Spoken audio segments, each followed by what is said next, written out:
दिल्ली विधानसभा की 17 सीटों पर आज शाम को वोटिंग खत्म होने के बाद 11 एग्जिट पोल आए। 9 में भाजपा को बहुमत तो 2 में आम आदमी पार्टी की सरकार बनने का अनुमान लगाया गया। पोल्स ऑफ पोल्स में भाजपा को 39, आम आदमी पार्टी को 30 और कांग्रेस को 1 सीट मिलती दिख रही है।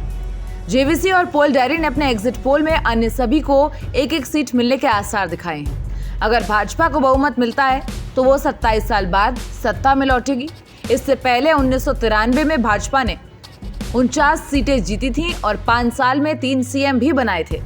मदन लाल खुराना, साहिब सिंह वर्मा और सुषमा स्वराज तीनों नेताओं के बेटे बेटी दिल्ली की राजनीति में सक्रिय हैं। खुराना के बेटे हरीश खुराना मोती नगर से, साहिब वर्मा सिंह के बेटे प्रवेश वर्मा नई दिल्ली से चुनाव लड़ रहे हैं। बांसुरी स्वराज नई दिल्ली से सांसद हैं। दिल्ली विधानसभा की 17 सीटों पर आज 57.70% की वोटिंग रही। अंतिम आंकड़े अभी आए नहीं हैं। नतीजे 8 फरवरी को घोषित होंगे और सरकार बनाने के लिए 36 सीटों की जरूरत है। अब बीजेपी सांसद मनोज तिवारी ने बयान दिया है।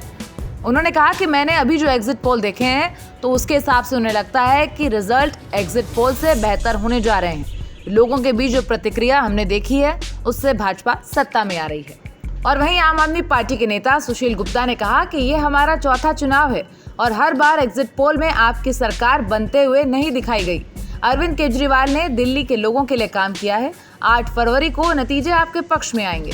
अब इधर कांग्रेस सांसद गुरजीत सिंह औजला ने कहा कि जो लोग कहते थे कि कांग्रेस जमीन पर मौजूद नहीं है, वो कांग्रेस को अच्छी संख्या में सीटें जीतते हुए देखेंगे। आम आदमी पार्टी वापस नहीं आएगी। अब चलिए आपको बता दें कि एग्जिट पोल होता क्या है। चुनाव के दौरान जनता का मूड जानने के लिए 2 तरह के सर्वे किए जाते हैं। वोटिंग से पहले के सर्वे को ओपिनियन पोल कहते हैं, जबकि वोटिंग के दौरान होने वाले सर्वे को एग्जिट पोल कहा जाता है। आमतौर पर एग्जिट पोल के नतीजे आखिरी फेज की वोटिंग खत्म होने के 1 घंटे बाद जारी किए जाते हैं। एग्जिट पोल करने वाले एजेंसियों के वॉलंटियर वोटिंग के दिन वोटिंग बूथ पर मौजूद होते हैं। ये वॉलंटियर वोट देकर लौट रहे लोगों से चुनाव से जुड़े कुछ सवाल पूछते हैं। वोटर्स के जवाब के आधार पर रिपोर्ट बनाई जाती है, जिससे ये पता चलता है कि वोटर्स का रुझान किस तरफ ज्यादा है। अब इसी आधार पर चुनाव के नतीजों का अनुमान भी लगाया जाता है। अब अगर बात करें पिछले चुनाव की, तो लोकसभा चुनाव में दिल्ली की 7 सीटों पर आम आदमी पार्टी और कांग्रेस ने इंडिया ब्लॉक में साथ रहते हुए लड़ा था।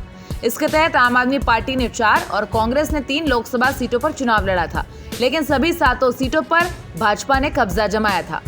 अब इन सभी सीटों पर भाजपा को कुल 54.7%, जबकि इंडिया ब्लॉक को 43.3% वोट मिला था।